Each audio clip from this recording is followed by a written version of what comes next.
Namyo renge yo, namyo renge yo, namyo renge yo, namyo renge yo, namyo renge yo, namyo renge yo, namyo renge yo, namyo renge yo, namyo renge yo, namyo renge yo. The scripture of the Savior of the world, Lord Buddha, Prince Siddhartha, styled on earth. In earth and heavens and hells incomparable, all honored, wisest, best, most pitiful, the teacher of nirvana and the law, thus came to be born again for men.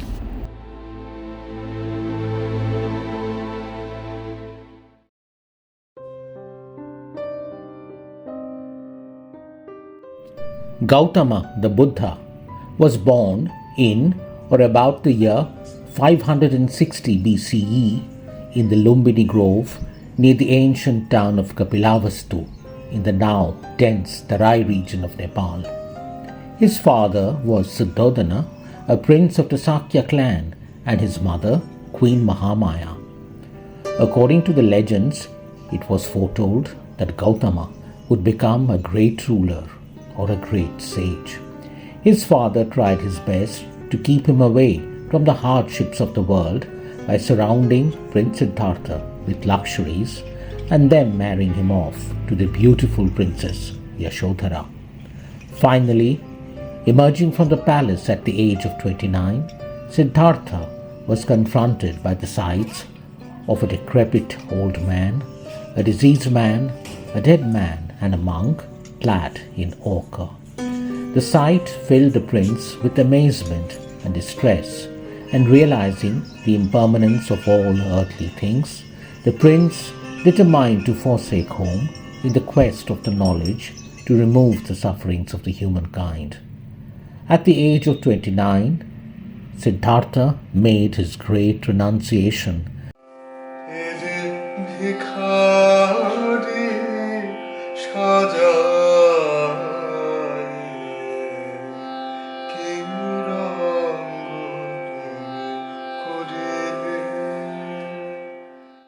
Siddhartha travelled on foot to Rajagriha and then to Uruvela, where, in the company of 5 other ascetics, he entered the course of extreme self-discipline, carrying his austerities to such a great length that his body became totally emaciated and he fell down senseless.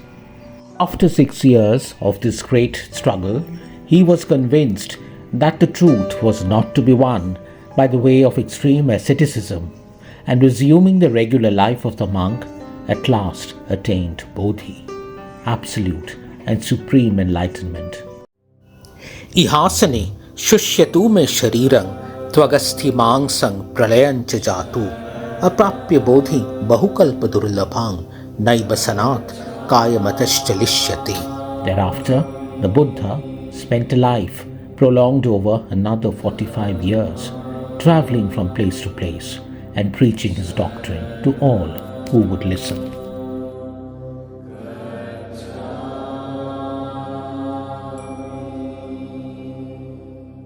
Before the time of the Buddha, the earliest belief systems in India were divided into 2 categories. The Nastikas, those who denied the authority of the Vedas, included pure materialists such as Charvakas and Ajivikas. It also included believers in deep theistic systems such as those propounded by the early Jain Tirthankaras. The Mimamsa school, based on Vedic Karmakanda, was in vogue and included elaborate fire and animal sacrifices with a view to attaining material prosperity. At the same time, the early Upanishads had already been codified and gave rise to the earliest systematic Astika speculations of India in the form of Samkhya and Yoga that posited several theistic ideas like Purusha, Prakriti and Kaivalya. Over the next few centuries, these systems got influenced by and in turn influenced the emerging belief system that developed with the Buddha's teachings as their basis.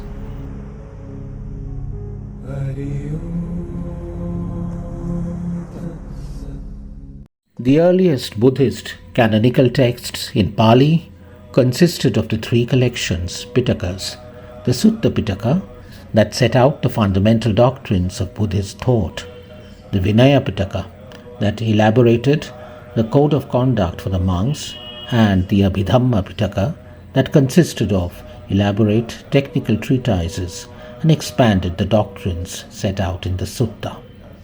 The suttas, in turn, were organized in 5 groups or Nikayas: the Digha Nikaya, the Majjhima Nikaya, the Samyukta Nikaya, the Anguttara Nikaya, and the Khuddaka Nikaya.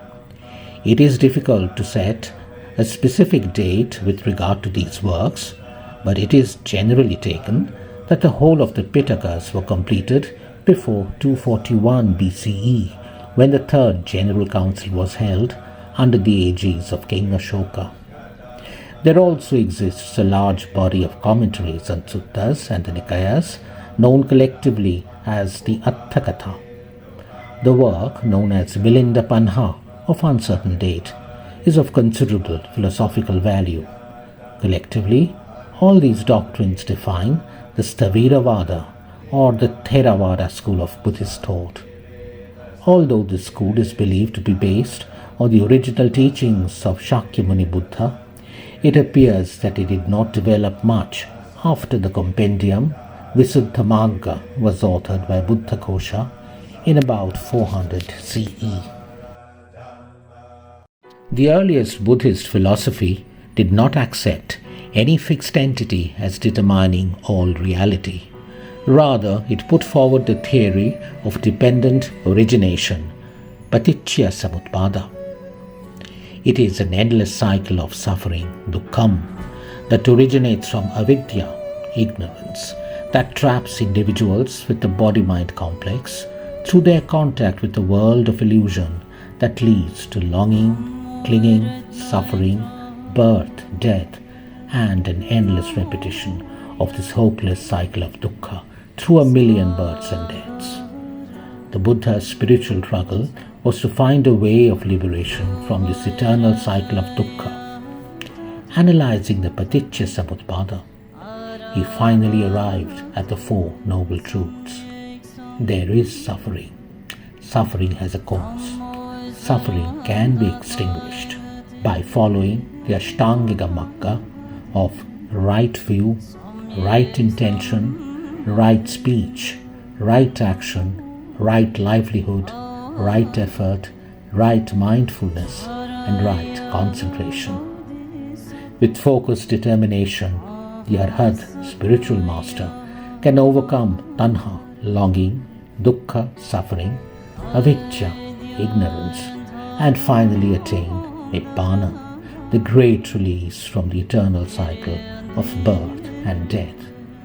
The Theras believed that the only goal of the spiritual aspirant was to progressively move towards the goal of personal liberation, nibbana, through the stages of Srotapanna, Shakatagami, Anagami, and finally attain Arhathood. When you say that, consider, examine what you mean by the self, Atma, self. Who am I or what am I? And when we examine this, when we analyze this in our own experience, you will find these 5 things. The famous Buddhist 5 aggregates, Panchaskandha. Literally means, it's often translated as 5 heaps. Literally, the skandha would mean a pillar, actually. So the 5 pillars or the 5 heaps or the 5 aggregates. What are these? In our own experience, when we look at our own experience at ourselves, if you are asked, analyze yourself, see what's there, we will find first the body. In Buddhist terminology, this is called the Rupa Skandha. Rupa Skandha. Rupa Skandha is the material aspect of our existence. Any material entity is Rupa Skandha, but right now we're talking about ourselves. So the body is Rupa Skandha. Rupa literally means form. Then we will find within this form, in our own experience, what they call Vedana Skandha. That means feelings. At the very minimum, pleasant, unpleasant, neutral, Pleasant, unpleasant, neutral, mixed feelings. Right now, our experience of how our state, our emotional state, physical state, perceptual state, is it nice? Is it not nice? Or is it a mixture? Vedana skandha. Then third is Sangya skandha. Sangya skandha is perceptual, the perceptual pillar or perceptual aggregate. We see, and we hear, and we smell, and we taste, and we touch, and we think also. All of that is Sangya. Mind is also included as a sixth sense, literally, in this way of thinking. Then the fourth one, which we find, is what is called samskara skandha. I'm giving the Sanskrit terms. There are the Pali terms also, sankhara, skandha, and so on. Samskara means the mental predispositions, literally the way we understand it in Vedanta also. Our past impressions, our mental disposition. We are not the same. All of us have mental makeup, personality. So samskara skandha.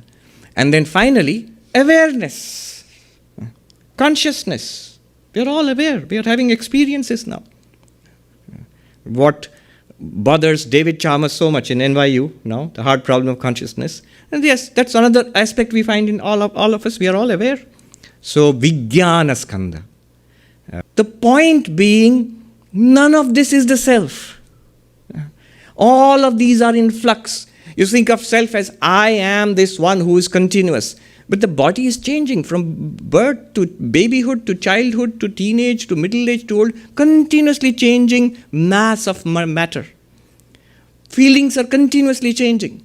They cannot literally, see, this particular body, if that is who I am, then which one? Because the baby's body and the old person's body are not the same at all, literally not the same. The constituents also have changed. It's a stream of matter. Then which one are you? Because you say I am the same. So then, which is this same person? Which is this continuing Atma here? Nowhere. So all of these are continuously changing streams. Body is the name of a stream of matter. The mind is the name of a stream of thoughts and emotions and perceptions. Where is this continuous self? No self. Against this conservative Thera thought, ideas crystallized from 400 BCE to about 100 CE became a parallel belief system now termed Mahayana, the great vehicle. The Mahayanis emphasized on karuna, compassion, and held that it was not sufficient to obtain personal liberation, but the bodhisattvas, in their eternal compassion, would stay back and work relentlessly for the liberation of their fellow sufferers. The Mahayani canons were all codified in Sanskrit and later in Tibetan and Chinese as well. Deep philosophical thoughts developed in different schools of Mahayana Buddhism, like the Shunyavada of Nagarjuna, Chandrakirti, and Tsongkhapa, the Vijnanvada of Ashvaghosha, the Yogachara of Asanga, Vasubandhu, and others.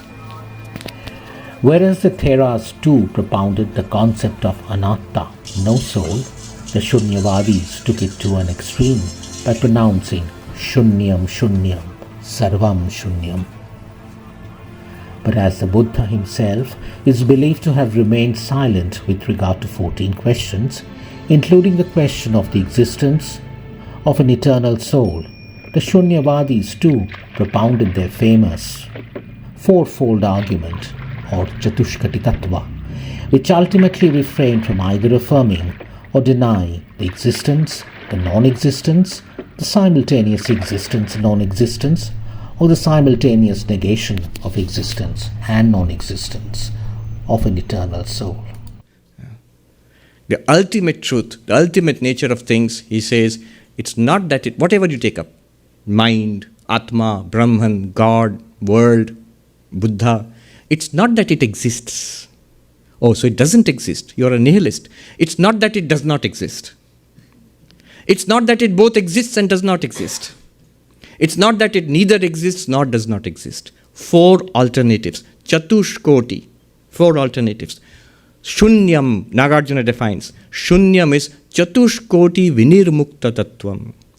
Emptiness is that which escapes the 4 alternatives. What is the nature of everything? The world, you, self, God, whatever it is. not existence, not non-existence, not a combination of existence and non-existence, and neither a denial of both.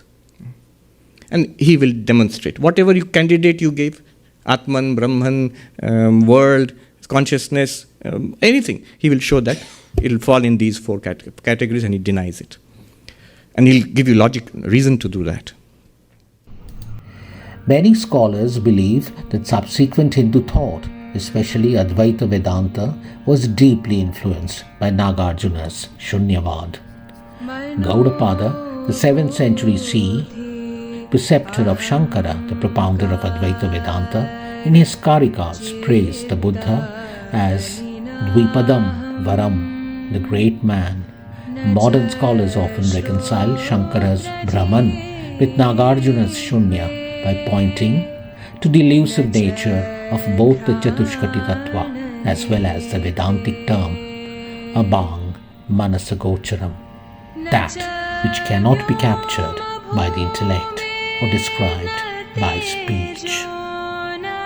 The 19th century mystic Ramakrishna Paramahansa, while talking about Buddha, once said that why would he be a Nastika, atheist?